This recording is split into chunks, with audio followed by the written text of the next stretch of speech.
Tezos stared at the blank canvas. It mocked him. 3 years. 3 years since he last felt the thrill of inspiration. 3 years of his soul feeling as empty as the space in front of him. He was known for his grotesque art, his paintings that explored the shadowy corners of the human psyche. Now even the shadows seemed to have abandoned him. Frustration gnawed at his insides. He missed the feel of the brush in his hand, the smell of paint filling his small apartment. He missed the way his heart would race when an image began to take shape in his mind. Now, there was nothing, just a void that echoed with the ghosts of his past creations. Tezos ran a hand through his messy hair, sighing. The city outside was alive with the Friday night bustle, but inside his tiny apartment it felt like a tomb. He longed to break free from this artistic prison he had built around himself. Yet the key to the cell seemed lost, buried deep beneath his own anxieties. He turned away from the empty canvas, a feeling of dread washing over him. The art had been more than just his passion, it had been his lifeline. Now, with that lifeline severed, he felt adrift, lost in a sea of his own making. Friday the 13th. Even the calendar seemed to mock his misfortune. Tezos scoffed at the thought, as if his life needed any more bad luck. He was an artist, a creature of intuition and creativity, not superstition. Yet a shiver ran down his spine as a black cat slunk past him, its emerald eyes glowing in the dim light of the street lamp. He shook his head, trying to dismiss the unease creeping in. It was just a cat, a stray making its way through the city. Nothing more.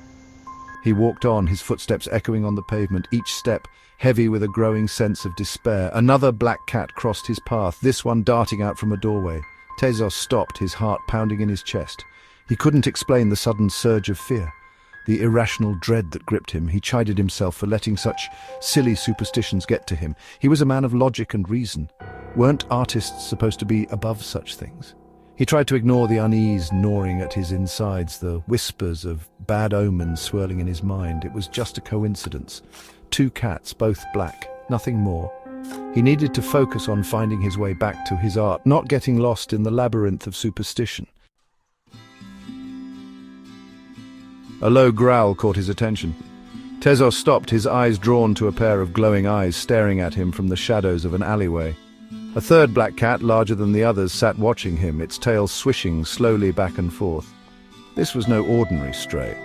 This cat had an air of purpose, an almost mystical aura that drew him in. He couldn't explain it, but he felt compelled to follow. It was as if the cat held some unspoken knowledge, some secret that he needed to uncover. Hesitantly, Tezos stepped into the alleyway. The air grew cooler, the smell of damp earth and rain clinging to the air. The cat turned and padded deeper into the alley, its eyes never leaving him. He followed, his heart pounding with a strange mix of fear and anticipation.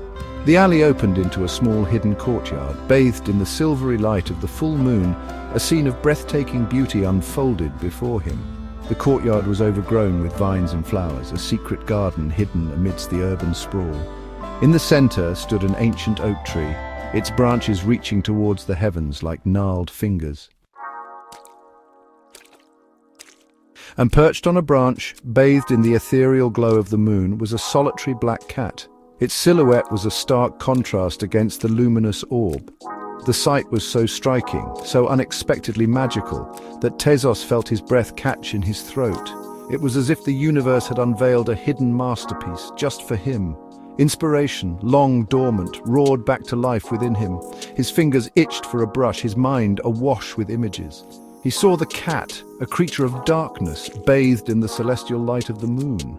He saw the dance of shadows and light, the interplay of the earthly and the ethereal. He saw the moon not as a single entity, but as a cycle, a journey through 13 phases, each with its own unique beauty.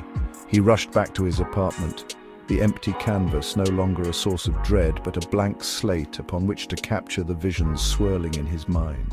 He worked feverishly, fueled by a creative energy he hadn't felt in years. He painted the black cats, messengers of fate, guiding him through the labyrinth of his own despair.